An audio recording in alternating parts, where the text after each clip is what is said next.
Hello everybody, we are here with more NHL free agency news as Alex Killorn has signed a 4-year deal with the Anaheim Ducks for a little over $6 million per season. So it is kind of an interesting deal, and while I definitely don't claim to be an expert, this deal doesn't make a whole lot of sense to me. Killorn is going to be 33 soon, if I'm not mistaken. Now, he is coming off of a career year for goals, 27, assists with 37, and points with 64 in an 82-game schedule.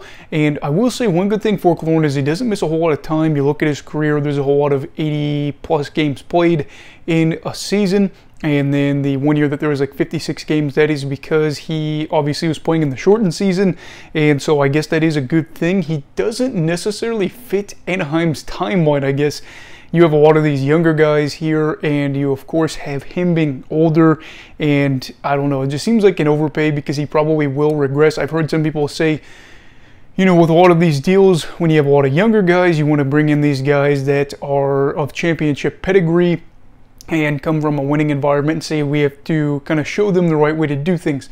That makes sense. I totally get that, but I also don't think it makes sense to bring in some guys that are in their early to mid 30s for over $6 million a year to teach them that, when you can teach them that by getting somebody that could probably be paid, you know, like league minimum or like $1 million a year. Not saying Killorn is a guy that deserves that kind of money, but kind of my point being here is you can do that for a lot cheaper.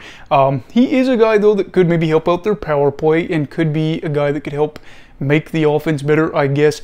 But he is in a situation, too, where he's going to be in a learning situation. He is obviously a player that has played his whole career with the Tampa Bay Lightning, over a decade in Tampa, and a guy that has seen a lot of success in that time. Multiple trips to the Stanley Cup Final, two-time Stanley Cup champion, and is a player that is now heading over to a team that finished with the second worst record in the league last year.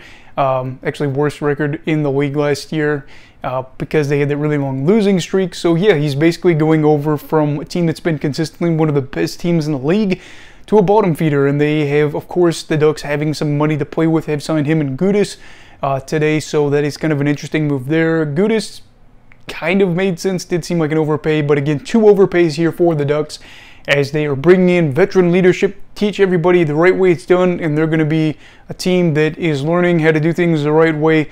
I don't know. Anaheim, I guess, as long as the rookies develop or the younger guys develop and they are safe and Killorn can produce, that's good. Gudas is going to be in charge of being the bully. Again, kind of seems like an outdated thing here in the modern NHL, but whatever. But yeah, good for him to get his money. Obviously, he should be able to get consistent ice time as well. He kind of averages about 17 to 18 minutes per night in the NHL for Killorn, and I do hope that he does thrive and does pretty well there in Anaheim, because the Ducks being bad just is not very fun. I feel like when I was a kid and growing up, the Ducks were a team that was a cup contender, or at least a contender to go deep in the playoffs. So to have a guy like him that has that pedigree, hopefully they can get things going back from not last season, but the season before last, where there was legitimate hope halfway through the year of possibly making a playoff push and not being in the basement of the Western Conference and the NHL. But what are your thoughts on this extension, this signing for Alex Killorn, and are you happy for him? Do you think this was a good signing for the Ducks?